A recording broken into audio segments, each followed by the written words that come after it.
Bismillahirrahmanirrahim. Assalamualaikum warahmatullahi wabarakatuh. Syukur alhamdulillah kita bisa berjumpa lagi di channel ini. Sholawat dan salam selalu dan tetap tercurahkan kepada junjungan kita Nabi besar Muhammad sallallahu alaihi wasallam. Allahumma sholli ala sayyidina Muhammad wa ala ali sayyidina Muhammad.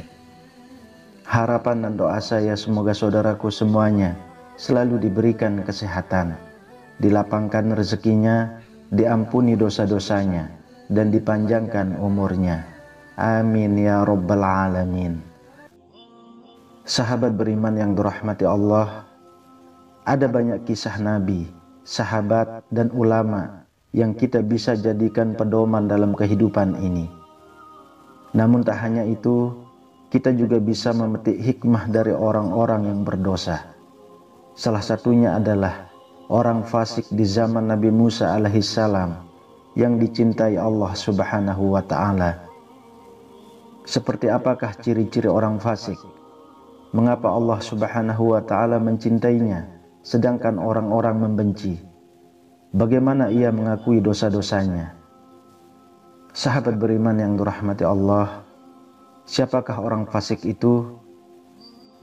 Fasik digunakan untuk menyebut orang-orang yang menolak dan menentang syariat Allah subhanahu wa ta'ala, baik seluruhnya maupun sebagian.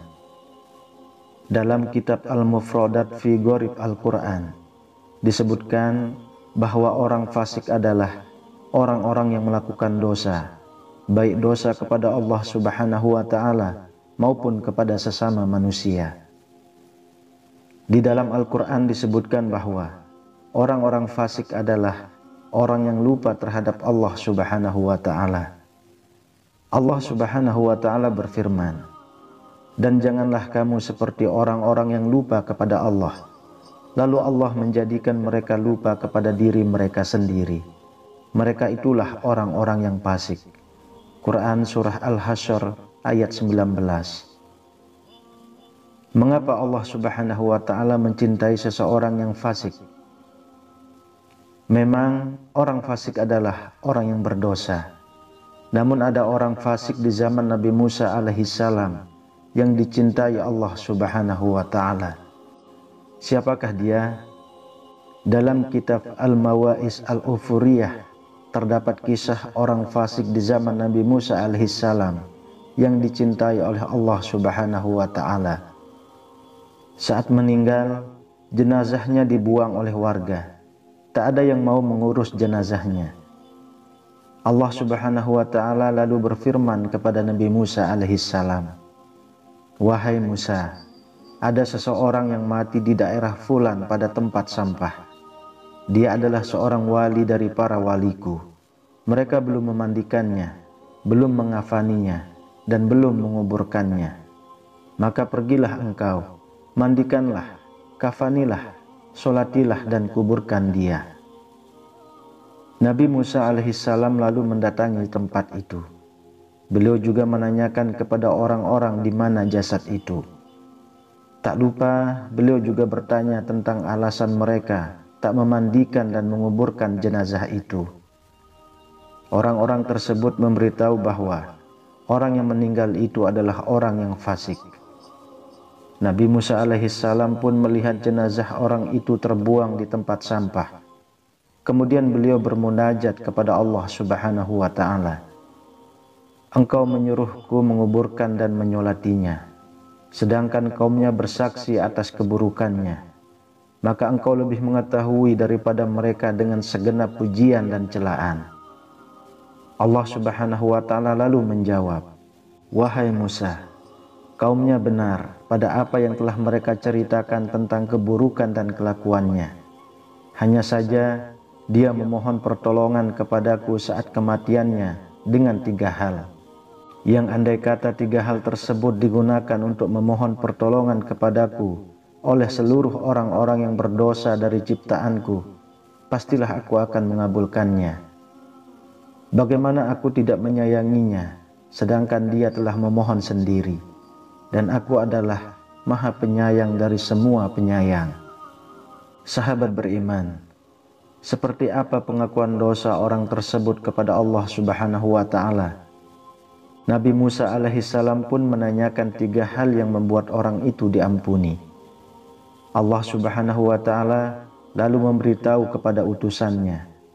Pertama, saat kematian mendekati, ia mengakui telah banyak melakukan kemaksiatan. Namun di dalam lubuk hatinya, ia sebenarnya membenci kemaksiatan yang ia lakukan. Hal itu ternyata dipengaruhi oleh beberapa alasan. Apakah itu? Yaitu hawa nafsu, teman yang buruk, dan iblis yang dilaknat Allah. 3 hal itulah yang menjadikan laki-laki itu menjadi orang fasik. Ia pun lalu meminta ampun kepada Allah Subhanahu wa Ta'ala. Laki-laki itu pun melanjutkan dan mengakui bahwa ia sudah banyak melakukan maksiat. Kedua, ia suka berteman dengan orang-orang yang soleh. Ia lebih suka duduk bersama orang-orang soleh daripada bersama orang fasik. Alasan ketiga, orang tersebut juga mengakui bahwa ia lebih menyukai orang soleh daripada orang fasik. Seandainya ada 2 orang yang memerlukan bantuannya, ia akan mendahulukan kebutuhan orang soleh daripada orang fasik. Allah Subhanahu wa Ta'ala pun menjawab doa lelaki itu dan mengampuninya. Allah Subhanahu wa Ta'ala berfirman kepada Nabi Musa alaihissalam perkara orang fasik itu. Aku sayangi, aku ampuni dan aku maafkan, karena sesungguhnya aku Maha Pemurah lagi Maha Penyayang, khususnya kepada orang yang mengakui dosa kepadaku. Dan orang ini mengakui dosa, maka aku mengampuninya dan memaafkannya. Wahai Musa, lakukan apa yang aku perintahkan, karena aku mengampuni dengan kehormatannya untuk orang yang menyolati jenazahnya dan menghindari pemakamannya. Dalam riwayat Wahab bin Munabbih, orang fasik itu meminta ampun dengan cara yang berbeda. Wahai Tuhanku, andai kata Engkau memaafkan dan mengampuni dosa-dosaku, maka bergembiralah para walimu dan para nabimu, dan bersedihlah setan musuhku dan musuhmu. Dan andai kata Engkau mengazabku sebab dosaku, maka setan dan teman-temannya akan bergembira dan bersedihlah para nabi dan para wali. Dan sesungguhnya aku mengetahui bahwa kegembiraan para wali menurutmu lebih disukai daripada kegembiraan setan dan teman-temannya. Maka ampunilah aku. Wahai Allah, sesungguhnya Engkau lebih mengetahui dariku apa yang aku katakan. Maka sayangilah aku dan maafkanlah aku. Sahabat beriman yang dirahmati Allah, itulah kisah orang fasik yang dicintai oleh Allah Subhanahu wa Ta'ala. Kisah ini terjadi di zaman Nabi Musa alaihissalam. Orang-orang pada saat itu tak ada yang mau mengurus jenazah orang fasik tersebut. Hal itu karena ia adalah orang yang suka bermaksiat. Namun di akhir hayatnya, ia mengakui dosa-dosanya dan meminta ampun. Oleh sebab itu, ia diampuni oleh Allah Subhanahu wa Ta'ala. Lalu Allah Subhanahu wa Ta'ala mengutus Nabi Musa alaihissalam untuk mengurus jenazah orang itu. Kisah ini memberikan pelajaran bahwa ampunan Allah Subhanahu wa Ta'ala begitu luas bagi hambanya yang bertaubat. Hal ini sesuai firman Allah Subhanahu wa Ta'ala dalam Al-Quran. Sesungguhnya Tuhanmu sangat luas ampunannya.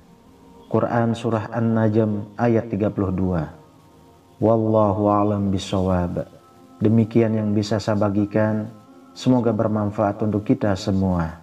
Amin ya rabbal alamin. Assalamualaikum warahmatullahi wabarakatuh.